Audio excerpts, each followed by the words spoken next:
So, ఇప్పటివరకు మీరు తీసిన మూవీస్ 9. 9 సినిమాలు దీంతో చేశారు. కలిపి 9. హ్మ్. యాహ్! 9 అందులో 4 కూడా ఈ మూవీతో కలిపి సంక్రాంతికే రిలీజ్ అవుతున్నాయి. అంటే అవును. అనుకోకుండా అవుతున్నాయా? లేదంటే ఫెస్టివల్ కలిసి వస్తుందా అంటే ఏం చెప్తారు? ముందు 2 అనుకోకుండాయని, ఇప్పుడొచ్చే 2 అనుకునేయని.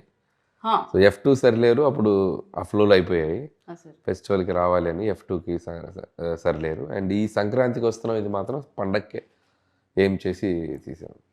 ఓకే. సో, ఫస్ట్ టైటిల్స్ విషయంలో మమ్మల్ని అందరిని బాగా ఊరించారు మీరు. హ్మ్. అంటే టైటిల్స్ ఏంటి?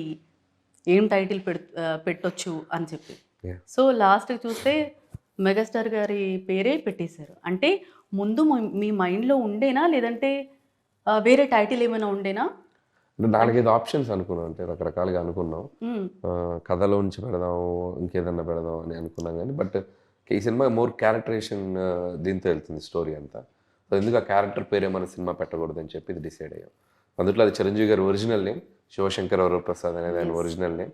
అందుకని దాన్ని మన శంకర్ వరప్రసాద్ గారు అని చెప్పి దాన్ని చక్కగా అందరికి కలోక్యల్‌గా అందరికి కనెక్టెడ్‌గా ఉంటుంది అని చెప్పి టైటిల్ పెట్టాం.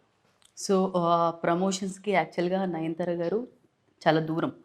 బట్ ఏం చెప్పి ఒప్పించారు తనే ప్రమోషన్ వచ్చి చేసేలాగా. అంటే ఎవరికైనా కొన్ని ప్రిన్సిపల్స్ ఉంటాయి. బట్ అవతల వాళ్ళు ఇచ్చే కంఫర్ట్ జోన్, అవతల వాళ్ళు ఇచ్చే ఆహ్, చెప్పేటప్పుడు వాళ్ళని కన్విన్స్ చేసే ప్రాసెస్ ఎక్కడో చోట వాళ్ళు కొన్ని సరే ఈసారికి చేద్దాంలే అని ఒక ఫీలింగ్ క్రియేట్ అవుతది. ఏమో నేను మాట్లాడిన విధానమో, లేకపోతే ఆవిడకి నేను ప్రెజెంట్ చేసిన విధానమో, సో, తనకు బాగా ఇంప్రెస్ అయ్యారు. అండ్ కథ బాగా నచ్చింది. She understand my working style. నేను ఎలా ప్రాసెస్ చేస్తాను ఫిల్మ్‌ని, ఎలా పబ్లిసిటీ చేసుకుంటూ వెళ్తాననేది తను అర్థం చేసుకుంది. That's why she did it for me and I'm so happy. Maybe చెప్పే విధానమే అనుకుంటారు. అయ్యుండొచ్చు మైట్ బి. అంటే ముందు విజయశాంతి గారు కూడా చెప్పారు గదా! అవును. అవును. అసలు చెయ్యొద్దని ముందు ఆ!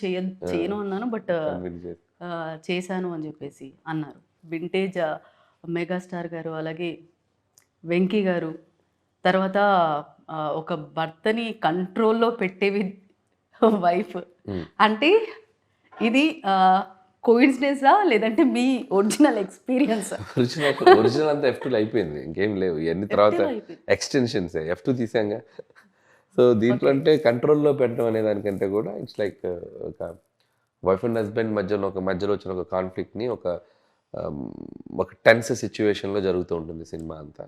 సో, అది ప్లే చేసాం బాగా. అండ్ చిరంజీవి గారు అలా తగ్గినట్టే తగ్గి అవతల వాళ్ళని ఆడుకోవటం, యెస్. ఇట్లాంటి క్యారెక్టర్స్ ఇస్తే ఆయన ఇంకా ఎక్స్‌ట్రార్డినరీగా అవును. ప్లే చేస్తారు. సో, ఈ సినిమాలో అలాంటి ఫన్ బాగా కుదిరింది ఈ సినిమాలో వైఫ్ అండ్ హస్బెండ్ మధ్య.